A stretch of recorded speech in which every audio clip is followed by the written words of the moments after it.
Possibly the most iconic Doctor Who monsters of all time are the terrifying Weeping Angels. Stone statues that move when you're not looking at them and displace you in time for you to live out your days and die in a completely different place and time. When creator Stephen Moffat was handed the keys to Doctor Who, it's no surprise he wanted to resurrect one of his creations, and the Weeping Angels were the perfect monsters to bring back for his first series as showrunner. However, sequels can often struggle to live up to their predecessors, so Moffat knew he would have to change things up for this one, taking inspiration from the 1986 movie Aliens, giving it a more action-oriented approach with a planet full of Weeping Angels. He also decided to bring back River Song, whose history of the Doctor had already been hinted at in her first appearance back in Series 4. These two famous parts of Moffat's earlier episodes combined to form the Series 5 two-parter Time of Angels and Flesh and Stone, which is a story I really don't like. Yes, as much as most fans seem to love it, I've always had a plethora of issues with the story. So make sure to click that like button with your stone hands and let's review the big return of the Weeping Angels.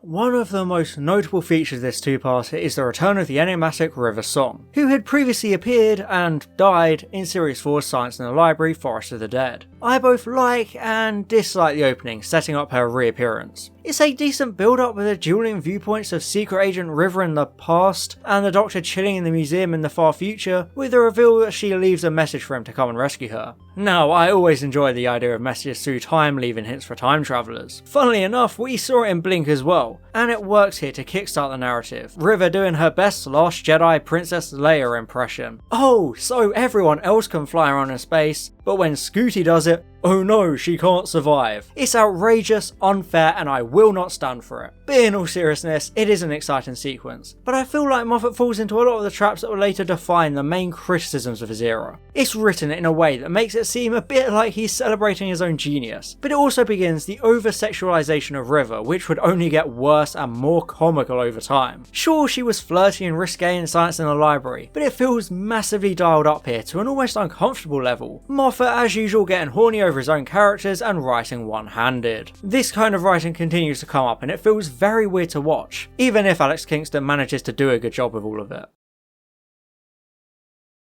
Another infuriating part of this opening is River being able to fly the TARDIS better than the Doctor, including this very cringe-worthy moment.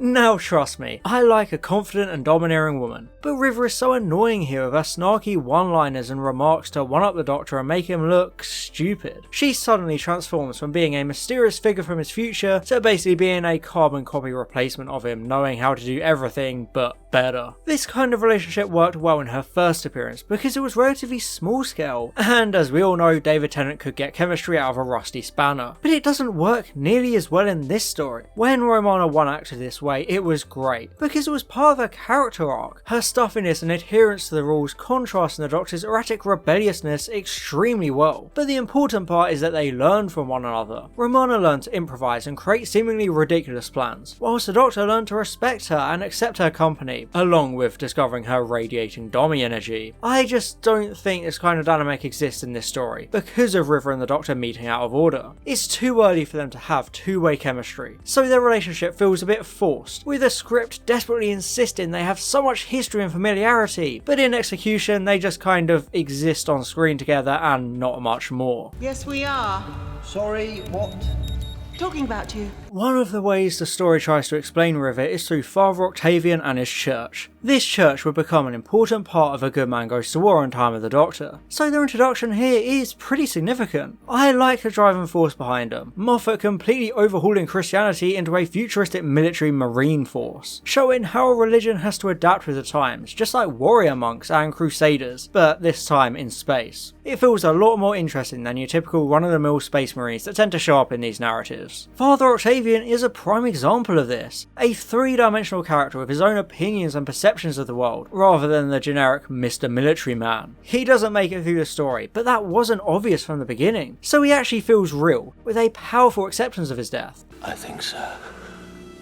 You know me at my best. The scene is great, especially with the attention to detail as Matt Smith doesn't blink during any of his shots. It was probably a nightmare to film, but it adds a lot, because we all know what Doctor Who fans are like with continuity errors. It's also an important scene for sowing seeds of River's true identity, revealing that she's locked up in Stormcage for killing a great man loved by many. It's later revealed that this was the Doctor, but Octavian refusing to elaborate on it keeps it a nice mystery, adding a brand new wrinkle to her as an enigma. It's just a shame that the story relies on other people's exposition to flesh River out, rather than actually giving her proper lines or interactions to achieve that, like her last appearance had done so well.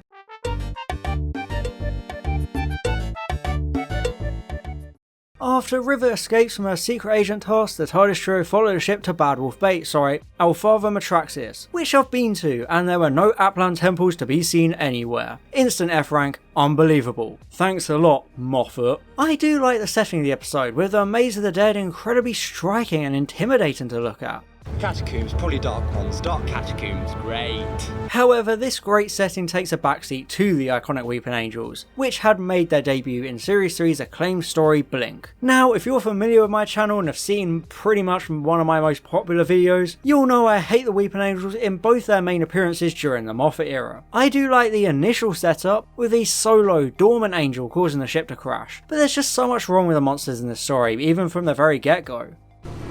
Doctor, what do you know of the Weeping Angels? Get it? You know what they are!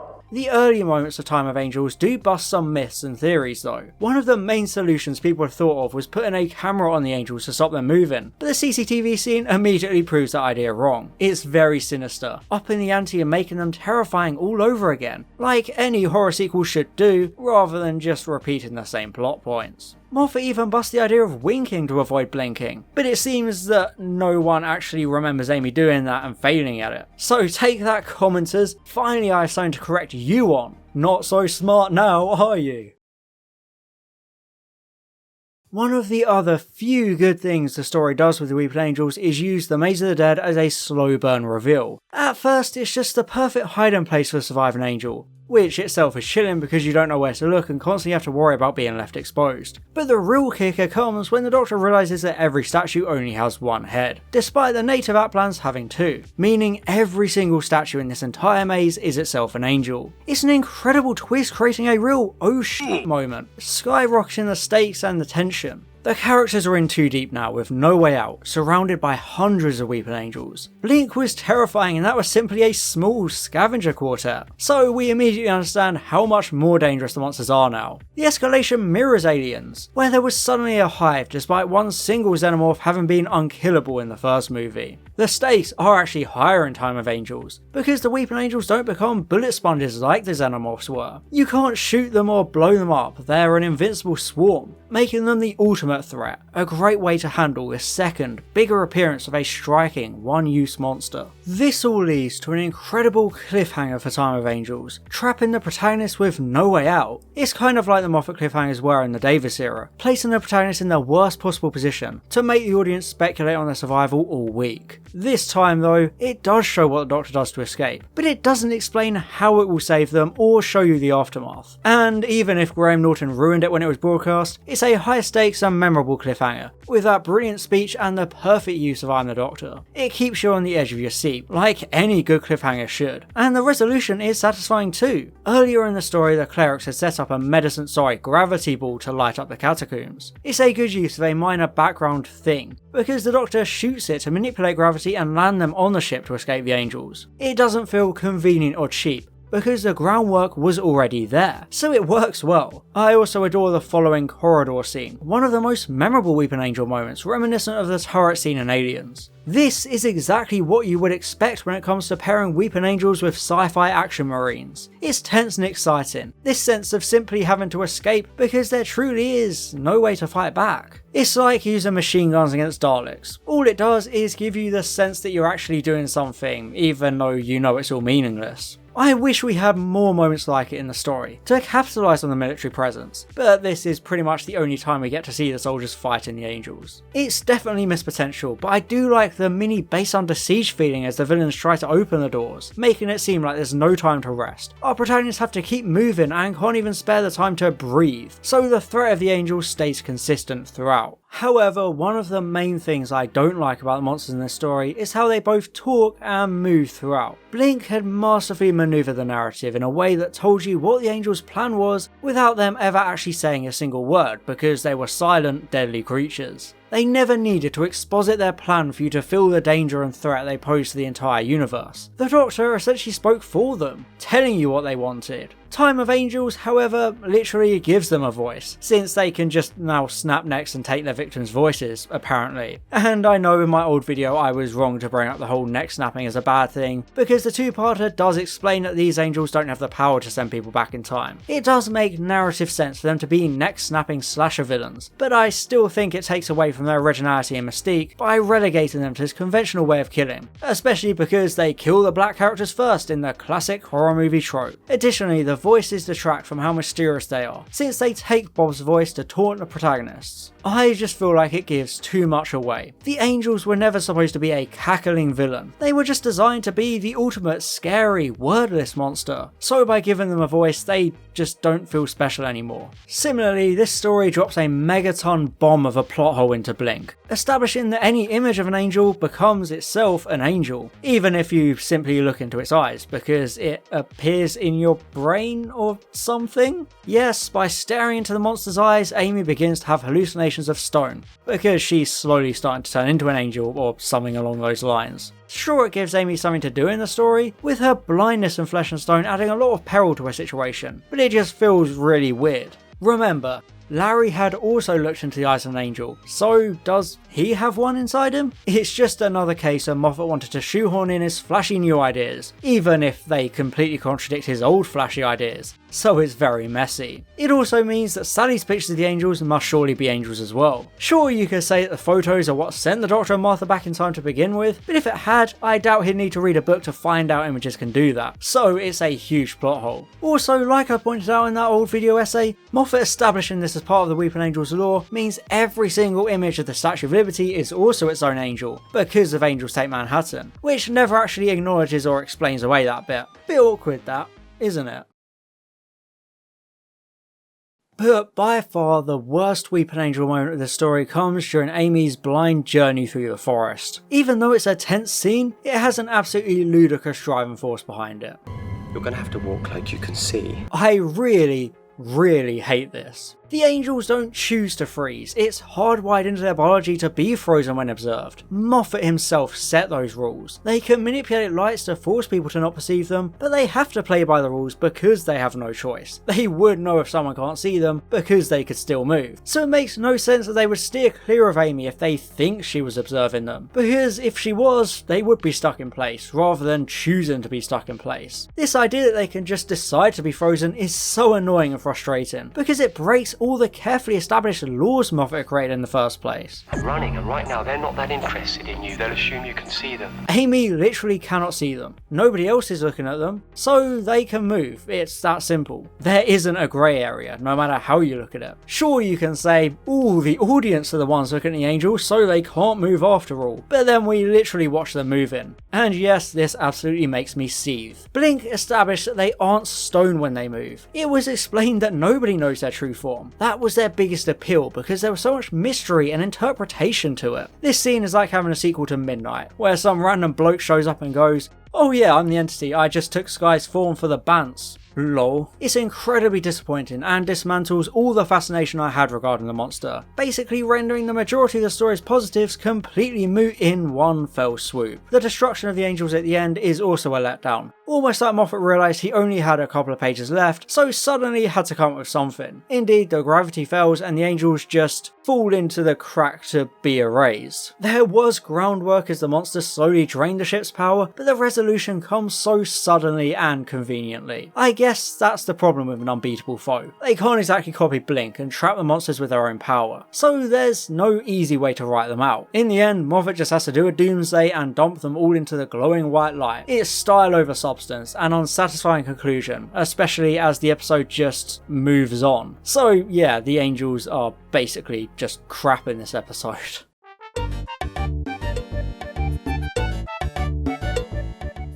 This story is actually a vital point for the wider Series 5 story arc for a few reasons. The most obvious is the appearance of the crack in the universe, which had been established in the 11th hour and showed up at the end of the following 2 episodes. However, this time the Doctor actually sees it, and it makes a lot of sense he'd be intrigued by it. He knows the crack in Amy's wall was the result of 2 points in space and time that should never have touched, so to see it again so far away would be a big, mysterious red flag for sure. It keeps the overarching story ticking along by actually furthering it. Not only does this episode establish that the cracks are the result of a big bang in 2010 ending time, but it also reveals that the cracks can erase time, making all the Marines cease to exist, just like Amy never having known about the Daleks. It finally explains why the giant Cyber King destroying half of London was just ignored by history books. I know it's nothing more than Moffat making a reference to cover for one of Davis's plot holes, but it's a good example to show exactly how the cracks work. And the cracks are handled well, especially as Marco denies sending his men. And you don't even remember. Pedro? Yet before you sent Pedro.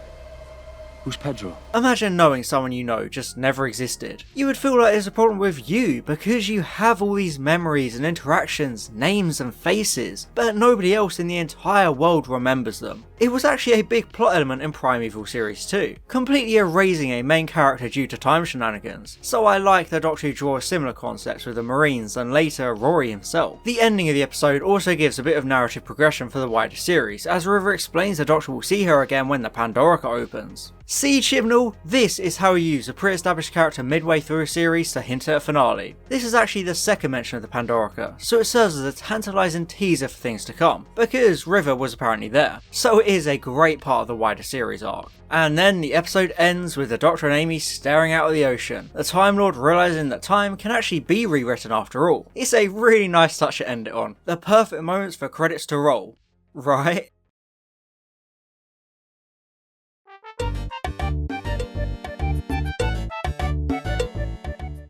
Lastly, I want to focus on Amy, who gets a lot more to do in this story compared to the previous 2 where all she was really there for was asking questions and receiving exposition for the audience's sake. She didn't really feel like an involved companion yet, only rarely inspiring anyone or acting like the Doctor in his absence. And it's true that she still doesn't exactly do either in this 2-parter and remains a bit of a blank exposition receiver, but the whole angel in the eye thing gives her a much appreciated focus. Throughout the first 10 minutes of Flesh and Stone, she keeps accidentally counting down from 10. It's very mysterious, initially appearing as innocent mistakes until the Doctor calls it out. I like to think he was suspicious as soon as she said 9, but just wanted to be certain before he demanded an explanation from the angels. And despite the whole image of an angel thing being terrible, I do like the tension that comes as a result. Amy going full Morgul blade stab wound Frodo. I don't say this often, and I won't say this often, but I feel really bad for Amy. She was trapped in a tiny room with a weeping angel slowly advancing on her. When you're told not to blink and stare at something, you would naturally treat it like a staring contest, looking into your opponent's eyes waiting for them to crack. That's what Amy did with the angel. It's just instinct. And now she's slowly dying without knowing what's happening to her or even realising she's counting down. It would be an awful thing to experience. This unstoppable entity slowly crawling through your brain to take over your body and kill you. It's quite dark, especially as she's forced to keep her eyes closed, even though that again goes against her instincts. Have you ever tried keeping your eyes closed when you know you're perfectly capable of opening them? It's a really difficult thing to do. So it says a lot about Amy that she can manage it for so long, even when tripping over and falling. She's not only fighting against instinct, but also the angel inside her, so I really respect and sympathise with Amy during this part of the episode. There's also that great scene of her needing to trust the Doctor, which initially appeared to be a continuity error because of the jacket, but it eventually turns out to be one of the most brilliant story arc moments in all of Doctor Who, as it gets explained in the finale incredibly well. However, even though I can somewhat tolerate Amy for the bulk of this 2-parter, there's absolutely no defending or justifying the ending of the story, as the Doctor drops her off home and she sexually assaults him. Yeah, call it seduction all you want, but this is assault, the Doctor clearly not consenting. This is by far the most controversial part of Series 5 and possibly the Moffat era as a whole. It's incredibly uncomfortable, so I'm not surprised it garnered a shed load of complaints from literally everyone. I mean, come on. This is unforgivable. Amy wears shoes on her bed. Utterly disgusting and vile. How could she? But seriously, this is not a good scene in any way, shape or form. I understand going through something so traumatic would make you act out of character, and cause you to reach out for anyone who understands just so you can feel human again. But the problem is, this isn't out of character for Amy. She has always wanted to bonk the Doctor, so it's not like the trauma plays any part. Everything about the scene is just downright insulting. It cucks and mocks Rory, along with the Doctor only really using his age to try and ward Amy off, rather than the fact she's cheating on her fiance. Even the Tenro stuff wasn't this egregious. The whole scene is just Moffat's secret fanfiction he wrote, and accidentally printed alongside the script, but didn't want to admit it, so he acted like it was always meant to be there. I respect that he since acknowledged the entire scene was a mistake, but that doesn't take away from how awful it is for both characterization and the message it sends people. And hey, it's not like I think the Doctor shouldn't get laid because the 8th Doctor got a lot of action. It's just that the scene is massively inappropriate for the context and the tone of the Smith era, so it's shocking and genuinely appalling.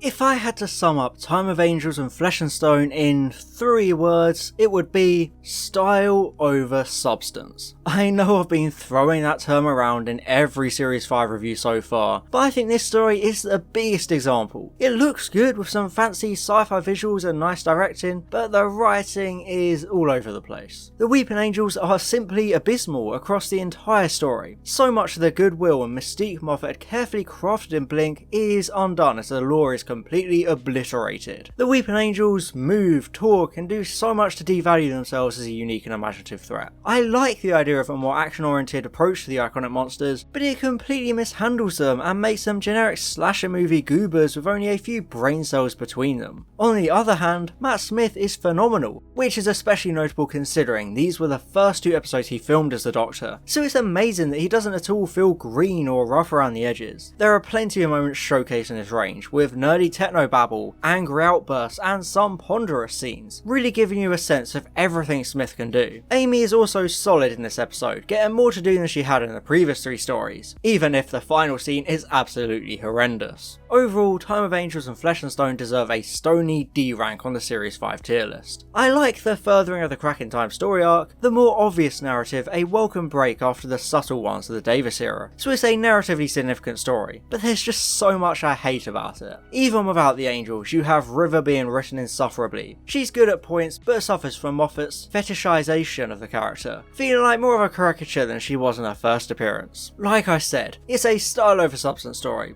If you care about logic and details like I do, you'll hate it. But if you can overlook all the errors and awful moments, I'm sure it's an enjoyable ride. And yeah, I can't wait to be absolutely slaughtered for my opinion about a piece of television, because nothing is scarier than the Doctor Who fanbase.